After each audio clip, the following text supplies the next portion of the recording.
demander quelque chose aujourd'hui. Sœur Bélinda, est-ce que tu peux lancer d'abord le slide? Je vais vous parler de quelque chose bien aimé. Vous savez, nous avons des projets de Dieu. Le Seigneur a établi des projets sur tout un chacun, bien aimé. Sur tout le monde. Tout le monde sur la terre a un projet que Dieu a établi pour lui. Bien aimé, vous savez, souvent on se trompe et on passe à côté des projets de Dieu. Et voilà le message d'aujourd'hui, bien aimé. Informe et vide. Ça c'est le thème d'aujourd'hui. Informe et vide. En hébreu, ça se dit Tohu Vav Vohu. Ça veut dire informe et vide. Amen. Hein? Amen. Vous allez comprendre de quoi on parle. Alors, prenons d'abord nos Bibles dans le livre de Bereshit, c'est-à-dire le tout premier livre de la Bible qu'on appelle en français Genèse. Prenons Bereshit chapitre 1. Genèse chapitre 1 au verset 1. Tout le monde connaît ce verset, bien aimé. Même quand tu te réveilles, Genèse 1, tout le monde connaît. Amen. Hein? Amen. Le livre de Genèse, ça a été inspiré et écrit par qui? Et vous devez connaître la Bible, je vais commencer à poser cette question chaque fois. Le livre de Genèse, ne me dites pas que c'est Genèse qui a écrit. Ça, c'est pas le nom de quelqu'un. Qui a écrit la Genèse? Les 5 premiers livres de la loi, vous connaissez. Genèse, Exode, Lévitique, Nombre et Deutéronome. Ce sont les livres de Moïse. Amen. C'est Moïse, bien aimé. C'est inspiré par Moïse. Alors, la Genèse. Genèse chapitre 1, verset 1. Est-ce qu'on peut lire? Nous allons lire du verset 1 au verset 2. Tout le monde connaît ce verset. Papa peut nous aider. Alors, comme je disais tout à l'heure, informe et vide. Tohu Vav Vohu en hébreu. Oui? Amen. Amen. La Bible dit, au commencement, Dieu créa les cieux et la terre. La terre était informe et vide. Il y avait des ténèbres à la surface de l'abîme. Et l'Esprit de Dieu se mouvait au-dessus des eaux. Amen. Amen. L'Esprit de Dieu se mouvait au-dessus des eaux. Ça veut dire que l'Esprit de Dieu était là et il était là, en train de bouger. Il attendait quelque chose, mais au-dessus des eaux. Alors la Bible nous dit au verset 2, la terre était informe et vide. Bon, bien aimé, maintenant, pensons un peu, réfléchissons. La Bible nous dit qu'au commencement, Dieu créa les cieux et la terre. Mais la même Bible nous dit que la terre était informe et vide. Bien aimé. Informe, ça veut dire quoi? Ça, c'est un baffle. Amen. Hein? Nous savons que c'est un baffle parce qu'on connaît la forme. Ça, c'est une chair, demi-forme. C'est la forme d'une chair. Mais informe, bien aimé, ça veut dire c'est quelque chose tout le monde ne sait pas ce que ça veut dire. Quand tu regardes, tu ne sais pas ce que c'est. Ça veut dire, est-ce qu'on peut voir le slide s'il est prêt? On va commencer par ce petit slide et je vais vous faire voir quelque chose. Vous allez comprendre comment Dieu agit dans nos projets. Les projets, parce que Dieu a établi un projet. Donc, Tohu Vav Vohu, ça veut dire informe, et Vav, ça veut dire et vide. Tohu Vav Vohu. Oui, on peut lancer. Je vais poser une question. Oui, ça veut dire.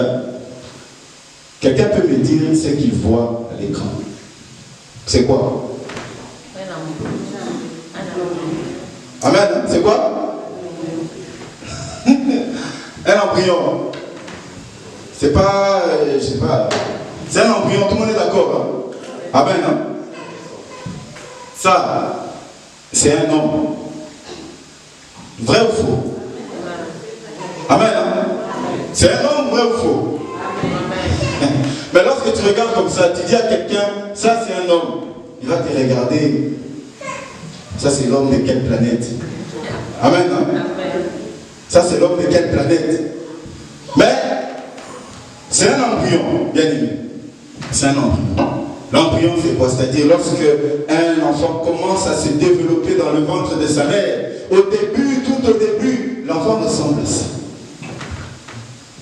Bien aimé, ça, lorsque tu regardes, c'est ce qu'on appelle informe. Est-ce que vous voyez les mains? On ne voit pas les mains. Est-ce qu'on voit les pieds? on ne voit pas la tête, on ne voit rien. Mais on te dit que ça, c'est un homme. Bien aimé, c'est ce qu'on appelle en hébreu tout. Donc, informe. On peut passer au deuxième slide. Maintenant, regardez. Quand on avance, alors on voit maintenant l'évolution. Ce petit embryon-là qui avance, petit à petit. Alors, le premier mois, c'est le premier mois. Deuxième mois, troisième mois, quatrième mois, cinquième, sixième, septième. Et bien aimé, au bout du 8e mois déjà, on sait que c'est un bébé. Amen. On sait que c'est un bébé. Et le 9e mois, on sait que c'est un enfant. Oui, on peut voir le dernier. Donc maintenant, lorsqu'on vous dit qu'un projet commence par ça, un embryon, et à la fin, ce projet devient un bébé. Bien aimé, vous savez, non, Dieu il est merveilleux. Alors le Seigneur nous dit, je vais vous parler maintenant, on va rentrer dans les thèmes, parce que vous avez vu au début, peut-être certains connaissaient, et les gens qui ont répondu, ce sont les gens qui sont dans le domaine médical. Vous avez pressé aux autres à répondre. Les gens qui connaissent un peu directement, ils ont vu que c'est un embryon. Mais bien aimé, maintenant imaginez, Dieu vient dans ta vie et il commence un projet avec toi. Il a un projet. Mais dans ce projet-là, toi, quand tu vois le projet au départ, bien aimé, tu vois quelque chose d'informe. La terre, bien aimé, la terre que nous connaissons ici. Quand on va dans l'espace, on voit la terre est ronde, tout ça, peu importe. Bien qu'il y a d'autres qui disent que la terre est plate. On n'entre pas dans ce débat. Mais au début, la Bible nous dit que Dieu créa les cieux et la terre, mais la terre était informe. Ça veut dire qu'il y a eu un moment, lors de la création, la terre ne ressemblait pas à un cercle. La terre ne ressemblait pas à ce qu'elle est maintenant. La terre ne ressemblait à rien du tout. Mais bien aimé, ça ne voulait pas dire que la terre n'était pas parfaite.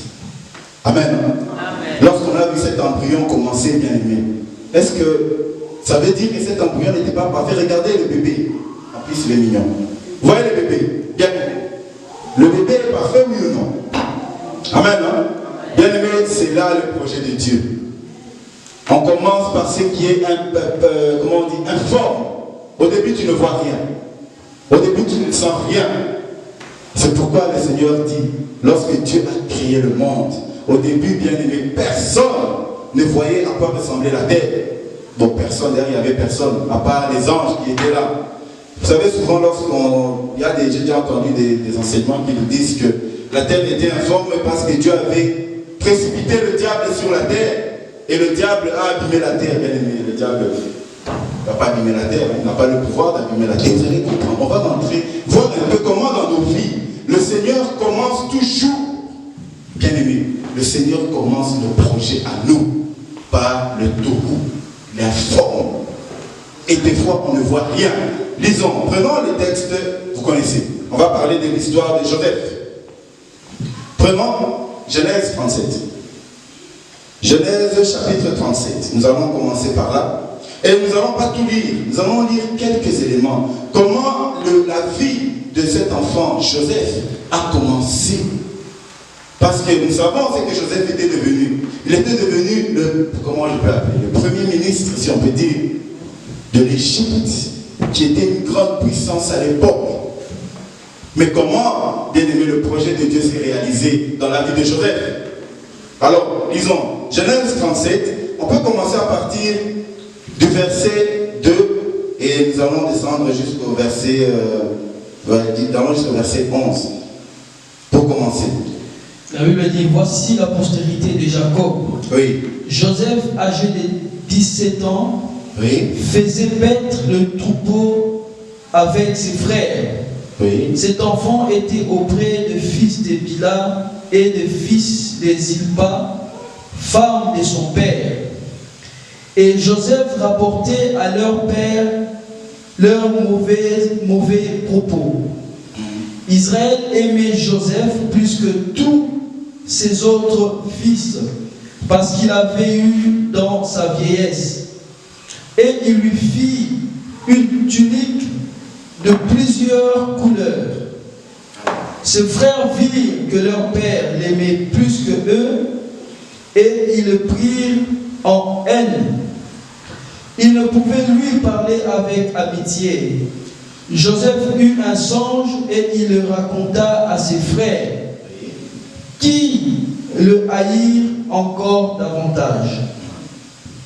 Il leur dit, écoutez donc ces songes. Nous étions alliés des gerbes au milieu des champs, et voici ma gerbe s'éleva et s'éteint debout, et vos gerbes l'entourèrent et se prosternèrent devant elle. Papa, on peut s'arrêter un peu là. Donc Joseph voit le premier rêve, le songe, la vision. Non, c'était un songe.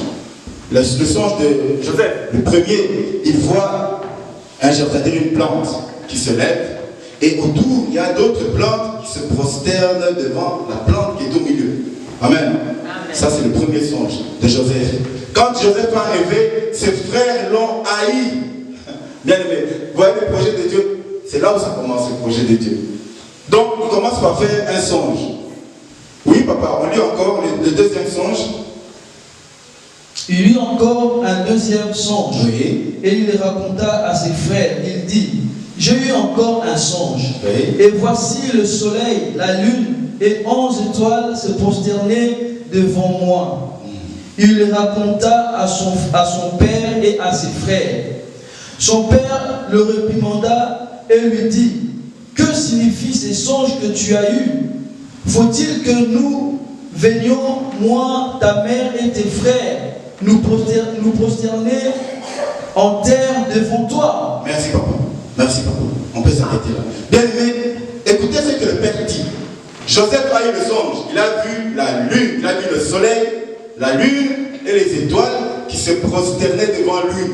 Et son père lui dit, bien aimé, le père de Joseph vient le blâmer. Il dit, toi avec tes rêves, est-ce qu'il faut vraiment que moi, ma mère et ta mère et tes frères venons se prosterner devant toi? Bien aimé, pendant qu'il était en train de le blâmer, son père était en train d'interpréter le songe. Amen. Amen. Il a interprété le songe parce qu'il a vu le soleil, il a vu la lune et les étoiles qui se prosternaient. Pourquoi son père a vu directement que le soleil c'était lui, la lune c'était sa mère et le soleil et les étoiles c'était ses frères? Bien aimé. Vous savez, Dieu, il ne faut pas jouer avec. Donc tu vas blâmer en même temps, tu interprètes le songe. Amen. Hein? Alors, après ces rêves-là, maintenant, le projet de Taureau, c'est-à-dire l'informe de Joseph va commencer. Le projet de Joseph va commencer dans un monde totalement informe, vide. Tu ne vois rien, tu ne comprends rien. Qu'est-ce qui se passe dans ma vie? Et ça commence avec Joseph. On ne va pas tout lire. Maintenant, on va lire quelques versets. On va lire seulement 4 petits versets. Et lisons, papa. Lisons au verset... voilà, on va commencer au verset 24. Alors, je vais expliquer avant de lire. C'est-à-dire, quand ils ont les rêves, Joseph maintenant, son père l'a envoyé. Et il est allé voir ses frères. Ses frères ont décidé de le tuer. Parce qu'il avait des songes. Et comme le père de Joseph aimait beaucoup Jacob aimait beaucoup Joseph, ils ont décidé de tuer leur frère. Et premièrement, qu'est-ce qu'ils ont fait? Papa, la toute première chose qu'ils ont fait, à partir du verset 23-24. 24, ils le prirent et le jetèrent dans la citerne. Cette citerne était vide. Il n'y avait point d'eau. Amen. La première chose qu'ils ont fait, bien aimé, qu'est-ce qu'ils ont fait à Joseph? Ils ont fait quoi? Ils l'ont jeté, bien aimé. C'est-à-dire il y avait une citerne, comme un puits. Voilà où commence, bien aimé, le projet de Dieu. Bien aimé, est-ce que vous imaginez que le projet de Dieu dans la vie de Joseph commence par le jeter d'abord dans un trou? Nous, on croit que quand on commence le projet de Dieu, Dieu commence, le ministre t'appelle, papa, viens. Bien aimé, le projet de Joseph a commencé, on l'a jeté d'abord dans un trou. Première étape. Amen. Amen. Deuxième étape. Lisons maintenant le verset 27 jusqu'au verset 28. Alors, après l'avoir jeté, ils disent, bon, au lieu de les laisser là, on va lui faire quelque chose. On le reprend, mais, oui papa, qu'est-ce qu'ils vont faire à Joseph? 27, venez, vendons-le aux Ismaélites, oui, et ne mettons pas la main sur lui, oui, car il est notre frère, notre chair. Et ses frères l'écoutèrent. Au passage de marchands, Madianites, Oui. ils tirèrent et firent remonter Joseph hors de la citerne. Et ils le vendirent pour 20 cycles d'argent aux Ismaélites. Amen. Merci papa. Deuxième étape, bien aimé. On est toujours dans le tohu. Hein? Amen, hein? Amen. Dieu est en train de former un projet dans ta vie. Mais voilà ce qui se passe. Première étape, on l'a jeté dans le trou. Deuxième étape, on te prend et on va te vendre. Tu t'imagines, tu es avec tes frères. Tes frères décident de te prendre et de te vendre à des gens, des passants. Et tu es là enchaîné. Et tu es là en train de pleurer, bien aimé. Joseph, pourquoi que Joseph rigolait quand il partait? Non. Il était triste. Il pleurait. Il disait, ce sont vraiment mes frères qui m'ont vendu. Bien aimé, ça, c'était le projet de Dieu. Amen. Le projet de Dieu qui a commencé par quelque chose où Joseph ne comprenait pas ce qui se passe dans sa vie. Bien aimé, nous, des fois, nous pleurons trop. Nous pleurons Dieu. Pourquoi tout ça. Pourquoi pourquoi ma vie ne s'arrange pas? Pourquoi les ministres ne m'ont pas appelé? Pourquoi les directeurs ne m'ont pas appelé? Joseph, on n'a pas appelé. On a commencé par le jeter. Après, on a vendu. Amen. Hein? Amen. On continue, ce n'est pas encore fini. Tout ça, bien aimé, c'est ce qu'on appelle la forme. Donc, il y a un projet, mais tu ne vois rien du tout du projet. Toi, tu es en train de voir des combats. Vous savez, à ce moment-là, tu pouvais prier, prier des délivrances contre les combats. Donc, aux autres, tu pries, tu es en train de trembler. Bien aimé, tu trembles pour Dieu dans le projet de Dieu. Continuons. Lisons. Alors, Exode 39, hein? Donc, on ne va pas tout lire, on lit quelques versets pour comprendre les étapes par où Joseph est passé. On a commencé par le jeter dans la citerne. Et puis, on l'a vendu. Et puis, troisièmement, qu'est-ce qui s'est passé? Il est arrivé en Égypte. On l'a amené, on l'a vendu en Égypte, bien aimé. Et là, il a rencontré quelqu'un qu'on appelle Potiphar. Et puis, au verset 39-4, disons. 39, on y fit des épaulettes. Non, 39. 4, on peut dire verset 4. Exode 39. Genèse 39. Genèse toujours. On est toujours en Genèse. Donc, Joseph arrive maintenant en Égypte, bien aimé. Il arrive en Égypte, là où on l'avait vendu. Et il va rencontrer un chef militaire qu'on appelait Potiphar. Et Potiphar va l'acheter, bien aimé. Donc on achète quelqu'un, un homme, bien aimé, dans le projet de Dieu. Et voilà, Genèse 39:4. Oui. Joseph trouva grâce aux yeux de son maître, qu'il employa à son service, l'établit sur sa maison et lui confia tout ce qu'il possédait. Amen, amen. On s'arrête là. Troisième étape, bien aimé. Joseph, on l'a vendu après avoir pleuré. Il était certainement blessé puisqu'on l'avait jeté dans la citerne. Et il a marché comme esclave, enchaîné. Il a pleuré tout le chemin. Et il arrive en Égypte. Il y a un chef militaire qui le prend. Il dit, mais toi, tu es quand même bon. Je vais te mettre le chef de mes serviteurs. Joseph est devenu chef des serviteurs. Amen. Hein? Ça lui a redonné un petit espoir. Amen. Donc il est remonté un petit peu. Malgré la souffrance, il a laissé son père, sa mère, ses frères. Il se retrouve là. Et voilà, ça lui redonne un petit espoir. Ah voilà, il dit, maintenant ma vie, ça commence à aller. Bien que je suis serviteur, je deviens le chef des serviteurs. Bien aimé, le projet n'était pas encore fini. Amen. Hein? Et Dieu continue son projet informe. Et on continue. En lisant maintenant le verset 19 à 20. Est-ce que jusque-là c'est clair pour tout le monde? Bien aimé, on est en train de voir comment Dieu nous amène dans ses projets en nous faisant passer par des choses informes que nous ne pouvons même pas imaginer.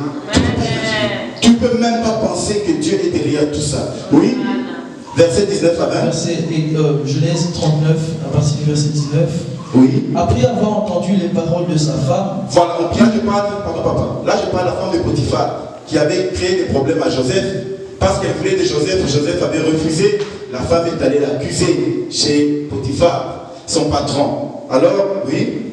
Alors la femme dit, après avoir entendu les paroles de la femme qui lui disait, voilà ce que m'a fait ton esclave. Le maître de Joseph fut enflammé de colère.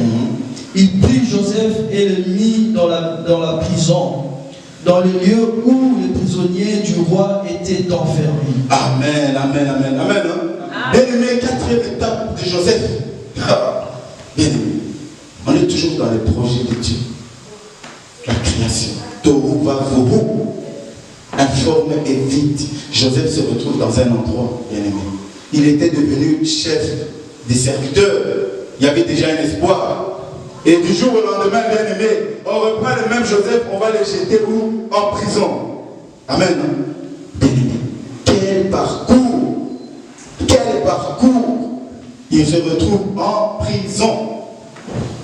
Déjà, on t'a vendu, on t'a jeté, on t'a ramené comme esclave, tu t'a donné un petit espoir, et là, tu te retrouves en prison. Bien aimé, tout ça, c'est les projets de Dieu. Alléluia. Amen. Amen. Mais toi, tu ne verras pas ça comme ça. Jamais. Amen. Tu ne verras pas. Mais le problème, bien aimé, c'est que Joseph, je ne sais pas si à ce moment, Joseph se souvenait qu'il avait rêvé qu'ils vont se prosterner devant moi. Mais quand tu te retrouves en prison, là, tu te demandes, ils vont se prosterner devant moi. Amen. Amen. Il a été appelé par Pharaon parce que Pharaon a fait un rêve. Il a fait son rêve, il était agité, il ne comprenait pas le rêve. Il a appelé ses magiciens. Les magiciens n'ont pas donné la réponse. Mais on lui a dit, il y a un homme en prison. Lui, il peut te donner la signification de ton rêve. Alors on est allé chercher Joseph qui était en prison, qui était là. On l'a sorti, on l'a amené devant Pharaon. C'était l'homme le plus puissant du monde. Amen. Amen. À l'époque là, Pharaon était l'homme le plus puissant de la terre. Joseph vient devant lui. Alors, il a expliqué le songe à Joseph, et Joseph a expliqué le songe à Pharaon. Et maintenant, Pharaon veut parler à Joseph, oui. Il dit, et Pharaon dit à ses serviteurs, trouverions-nous un homme comme celui-ci, ayant en lui l'esprit des dieux? Et Pharaon dit à Joseph, puisque Dieu t'a fait connaître toutes ces choses, il n'y a personne qui soit aussi intelligent et aussi sage que toi. Je t'établis sur ma maison et tout mon peuple obéira à tes ordres.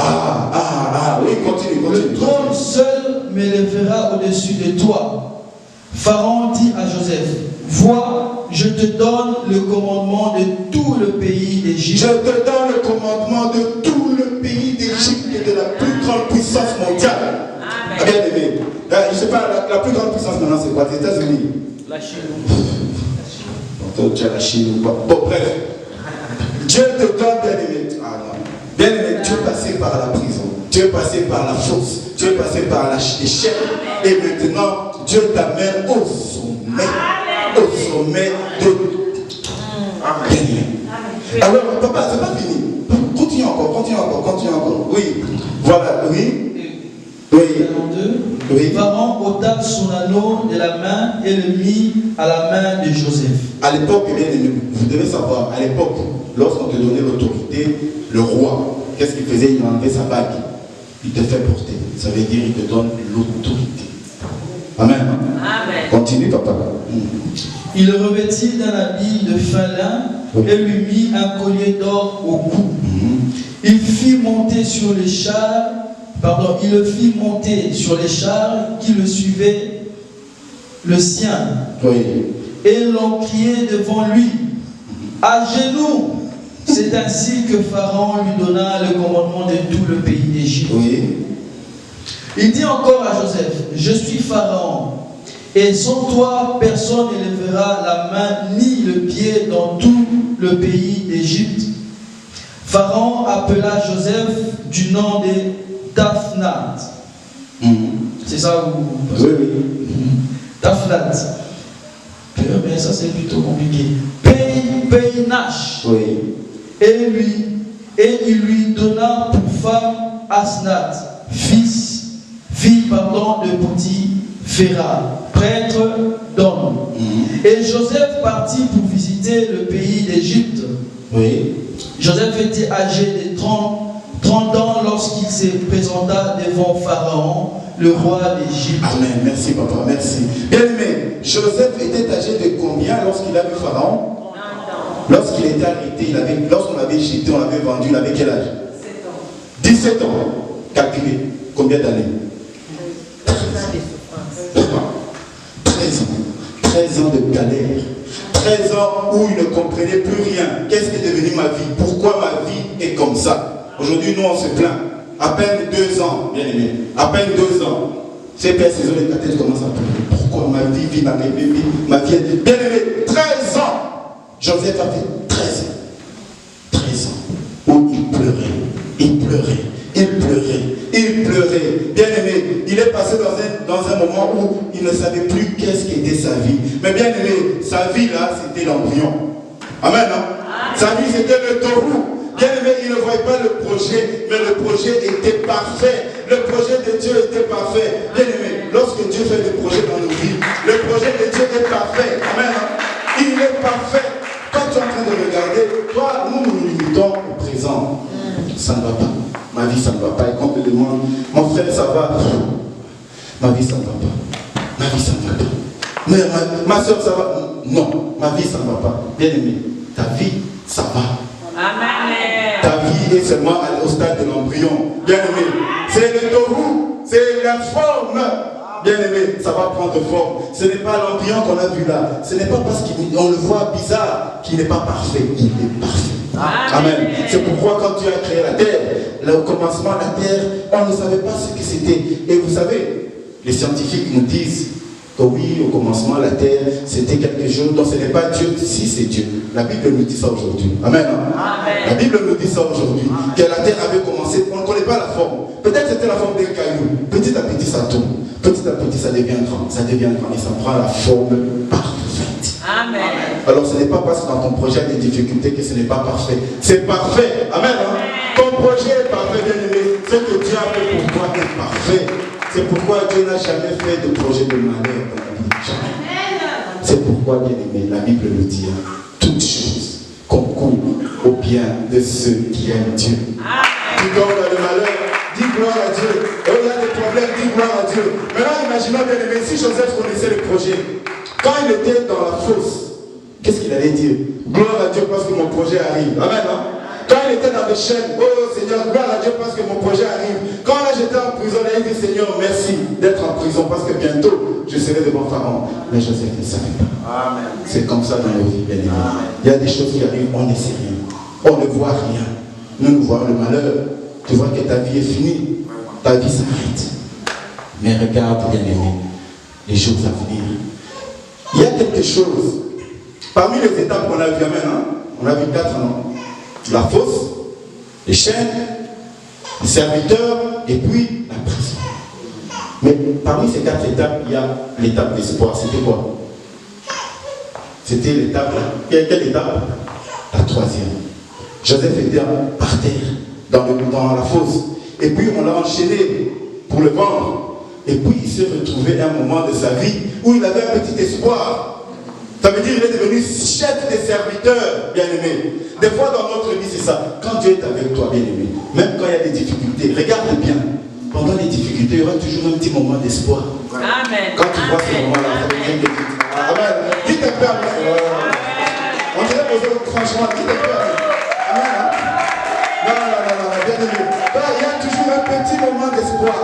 Ce petit moment d'espoir là-bas, c'était le signe. Que ce projet-là, c'est Dieu qui est derrière. Torou, Vavorou. Bien aimé, lorsqu'on comprend ces choses, nous allons arrêter de nous plaindre. Nous allons arrêter de pleurer. Bien aimé, 13 ans de sa vie, où Joseph était là, il ne savait plus, vie en a économie. Qu'est-ce qui se passe dans ma vie? Pourquoi tout ça dans ma vie? Mais le projet de Dieu était parfait.